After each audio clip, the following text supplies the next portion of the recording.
Avant-propos de l'éditeur.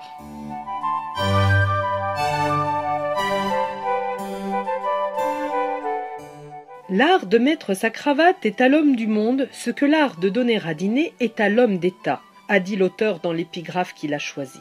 Mais la cravate n'est pas seulement un utile préservatif contre les rhumes, torticolis, fluxions, maux de dents et autres gentillesses naturelles du même genre. Elle est encore une partie essentielle et obligée du vêtement qui, dans ses formes variées, apprend à connaître celui qui le porte.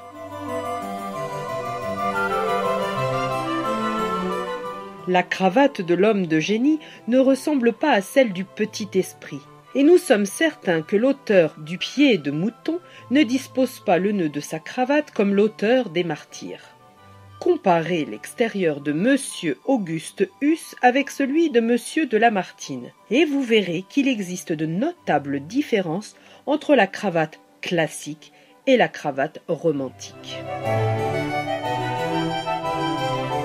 Si, comme l'a dit Buffet, le style est tout l'homme, nous pouvons dire à notre tour que la cravate est l'homme même. C'est le thermomètre de son degré de goût en fait de mise et d'éducation. La variété des caractères et des esprits étant infinie, les cravates doivent être également très variées. L'auteur a présenté dans son ouvrage 32 manières différentes de mettre sa cravate. Il en a offert pour toutes les fortunes, pour toutes les époques, pour tous les tempéraments, enfin pour toutes les conditions et toutes les circonstances de la vie. À l'esprit exact, il a proposé la cravate mathématique. L'homme de bonne fortune doit adopter la cravate orientale. La cravate Byron ne peut être portée que par un très petit nombre de poètes. Voulez-vous avancer rapidement dans la carrière des soupirants ?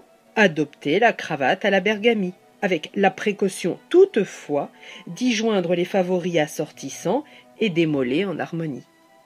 L'orateur et le publiciste de l'opposition préféreront l'américaine. C'est celle des prédilections de quelques-uns de nos députés, tandis que la majeure partie semble avoir adopté la gastronome. Le jeune habitué du boudoir s'embellira avec la cravate sentimentale. La cravate de bal est réservée aux zéphyrs de salon, le collier de cheval aux commis de payeurs en province, la cravate de chasse aux gentilshommes campagnards, la marâtre à quelques-uns de nos avoués, la fidélité à l'ex-garde nationale de Paris, enfin le nœud gordien à tous nos agents diplomatiques. Les cravates ne doivent pas seulement varier par leur forme, elles ont aussi une couleur qui est propre à chacune d'elles. On se tromperait si l'on ne voyait dans l'art de mettre sa cravate qu'un ouvrage de mode. C'est un traité d'histoire, de philosophie et de morale. C'est à lui seul une petite encyclopédie pleine d'érudition, car nous y avons remarqué plusieurs dissertations savantes. La question de savoir si les anciens portaient des cravates ou n'en portaient pas est discutée avec une sagacité rare. L'auteur assure, il fait plus, il prouve, dans son histoire générale de la cravate placée en tête de son ouvrage, que les Romains portaient des mentonnières qui avaient beaucoup de ressemblance avec nos cravates. Il prouve encore, dans le chapitre qui traite spécialement d'école, que les Perses, les Grecs, les Égyptiens et une foule d'autres peuples de l'Antiquité portaient, sous le nom de colliers, de véritables cols.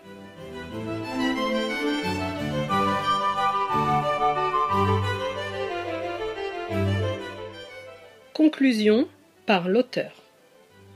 Un homme comme il faut se présente dans un cercle brillant où l'on se pique de goût et d'esprit, en fait de toilette bien entendu. Il salue, on le salue, comment vous portez-vous, etc., etc. Les civilités qu'il recevra seront toujours proportionnées à la manière dont il aura entendu sa cravate, plus encore que de celle dont il sera vêtu. Cependant, c'est ce qu'on examine d'abord.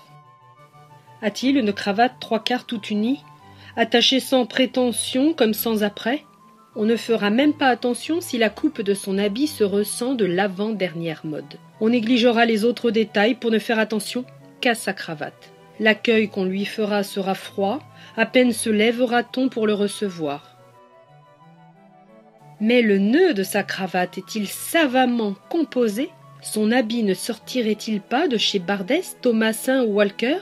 Tout à coup, on se lève avec respect, on se précipite au-devant de lui, on lui présente le fauteuil sur lequel on était assis, et tous les regards sont fixés sur cette partie de son individu qui sépare les épaules du bas du visage. Vient-il à parler, on l'écoute avec attention. Ne dirait-il que des sottises, il est porté au nu. C'est un homme qui a étudié à fond la théorie raisonnée des 32 manières de mettre sa cravate. Au contraire, le pauvre jeune homme qui ne sait pas seulement que le fils de feu monsieur le baron de l'Empezé a publié un ouvrage sur cette importante matière, bien qu'il soit sensé, plein d'instructions et de talent, sera obligé de passer pour un sot, et qui plus est, souffrir l'impertinence du fat qui le recevra du haut de sa grandeur, parce que sa cravate et le nœud qui la tient ne ressembleront en aucune façon à la sienne. De plus, il sera forcé de l'écouter en silence, et d'approuver, sous peine d'être taxé de manque d'usage, toutes les sottises qu'il lui plaira de débiter sans avoir d'autre consolation que celle d'entendre murmurer autour de lui « Bah, il ne sait seulement pas mettre sa cravate !»